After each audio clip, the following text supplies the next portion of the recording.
வணக்கம். நான் டாக்டர் கஞ்சன் சிங், பாரத் ஹோமியோபதியில் உங்களை அனைவரையும் வரவேற்கிறேன். நீங்கள் அனைவரும் நலமாகவும் ஆரோக்கியமாகவும் இருப்பீர்கள் என்று நம்புகிறேன்.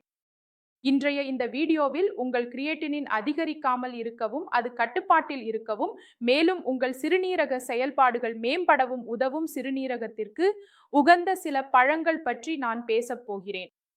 நமது சிறுநீரகத்தின் வேலை நமது இரத்தத்தை வடிகட்டுவது. ஏதேனும் காரணத்தினால் நமது சிறுநீரக செயல்பாடு பாதிக்கப்படும் போது அது நமது இரத்தத்தை சரியாக வடிகட்ட முடியாது மற்றும் நச்சுகளை உடலிலிருந்து வெளியேற்ற முடியாது. இதனால் நமது கிரியேட்டினின், யூரியா, பொட்டாசியம், சோடியம் போன்றவை அதிகரித்திருப்பதை நாம் காண்கிறோம். நீங்கள் மருந்து எடுத்துக்கொண்டாலும் எல்லா விஷயங்களையும் பின்பற்றினாலும் உங்கள் கிரியேட்டினின் குறையாமல் சமநிலையில் இருக்கவில்லை என்றால் உங்கள் உணவில் சில பழங்களை சேர்ப்பது மிகவும் அவசியம். குறைந்த பொட்டாசியம் மற்றும் குறைந்த சோடியம் உள்ள பழங்களை தேர்ந்தெடுத்து உண்ணுங்கள். அப்படியானால் எந்தெந்த பழங்களை நீங்கள் உண்டால் உங்கள் கிரியேட்டினின் அளவை எளிதாக குறைக்கலாம், எளிதாக சமநிலைப்படுத்தலாம் என்பதை பார்க்கலாம். முதல் பழம் என்பது சேவு, அதாவது ஆப்பிள். ஆப்பிளில் ஆன்டி இன்ஃப்ளமேட்டரி பண்புகள் உள்ளன. மேலும் இதில் நார்ச்சத்து அதிகமாக உள்ளது. இது உங்கள் ஜீரணத்தை மேம்படுத்துகிறது, உங்கள் குடலை ஆரோக்கியமாக வைத்திருக்கிறது, மலச்சிக்கல் போன்ற பிரச்சனைகளிலிருந்து தூரமாக வைத்திருக்கிறது. எனவே நீங்கள் ஆப்பிளை எளிதாக உண்ணலாம். மேலும் ஆப்பிளில் பொட்டாசியம் குறைவாக உள்ளது. எனவே நீங்கள் எளிதாக சேவை, ஆப்பிளை உண்ணலாம். கவனமாக இருங்கள். பச்சை நிற ஆப்பிள் சற்று புளிப்பாக இருக்கும், அதனால் அதை உண்ண வேண்டாம். ஏனெனில் நீங்கள் எந்த ஒரு புளிப்பு பொருளையும் சாப்பிட்டால் அது மெட்டபாலிக் ஆசிடோசிஸ் ஏற்படுத்தும். மேலும் இது உங்கள் சிறுநீரக செயல்பாட்டை மேலும் பாதிக்கும். எனவே ஆப்பிள் சாப்பிடலாம், ஆனால் பச்சை நிற ஆப்பிளை தவிர்க்க வேண்டும். இதற்கு மேலாக பல சிறுநீரக நோயாளிகளுக்கு இதய சம்பந்தப்பட்ட அபாயமும் அதிகரிக்கிறது. நீங்கள் ஆப்பிளை சாப்பிட்டால் அது உங்கள் இதயத்திற்கும் நல்லது. மேலும் உங்கள் சிறுநீரக செயல்பாட்டை மேம்படுத்த மிகவும் சிறந்த பழம். நீங்கள் தினமும் ஒரு ஆப்பிள் சாப்பிட்டால் உங்கள் கிரியேட்டினின் அளவை எளிதாக சமநிலைப்படுத்தவும், கட்டுப்படுத்தவும், குறைக்கவும் முடியும். இரண்டாவது பழம் பைனாப்பிள். பல நோயாளிகள் அடிக்கடி யூரினரி டிராக்ட் இன்ஃபெக்ஷன், UTI பிரச்சனையால் பாதிக்கப்படுகிறார்கள் அல்லது அடிக்கடி சிறுநீரக கற்கள் உருவாகின்றன.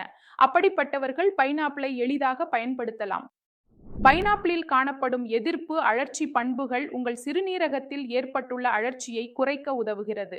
உங்களுக்கு அடிக்கடி யூரினரி டிராக்ட் இன்ஃபெக்ஷன், UTI அல்லது அடிக்கடி தொற்று ஏற்படுகிறதா என்றால் அந்த தொற்றையும் குறைக்க பைனாப்பிள் உதவுகிறது. அது உங்களுக்கு உதவுகிறது. எனவே நீங்கள் அடிக்கடி யூரினரி டிராக்ட் இன்ஃபெக்ஷன் அல்லது சிறுநீரக கற்கள் காரணமாக பாதிக்கப்படுகிறீர்கள் என்றால் பைனாப்பிளை எளிதாக உண்ணலாம். ஆனால் கவனிக்க வேண்டிய முக்கியமான விஷயம் என்னவென்றால், நீங்கள் குறைபாடான சிறுநீரக நோயாளி, கிரானிக் கிட்னி டிசீஸ் என்றால் உங்கள் கிராடினின் அளவு அதிகரித்து வந்தால் பைனாப்பிளை உண்ணக்கூடாது. மூன்றாவது பழம் என்பது ப்ளூபெர்ரி. நீங்க ப்ளூபெர்ரியை பயன்படுத்தலாம், கிரான்பெர்ரியையும் பயன்படுத்தலாம். இதில் உள்ள ஆன்டி ஆக்சிடென்ட் மற்றும் ஆன்டி இன்ஃப்ளமேட்டரி பண்புகள் சிறுநீரக செயல்பாட்டை மேம்படுத்தும், அழற்சியை குறைக்கும், சுதந்திர ராடிக்கல்களை நீக்கும் மற்றும் உங்கள் கிராடினின் அளவை குறைக்கவும் உதவும். இதுக்கப்புறம் நீங்க பப்பாளி பழத்தையும் உண்ணலாம். பப்பாளி உங்கள் ஜீரணத்தை மேம்படுத்தும் மற்றும் சிறுநீரகத்தில் ஏற்பட்டுள்ள வீக்கத்தையும் குறைக்கும், அழற்சியையும் குறைக்கும் மற்றும் கிராடினின் அளவை குறைக்கவும் உதவும்.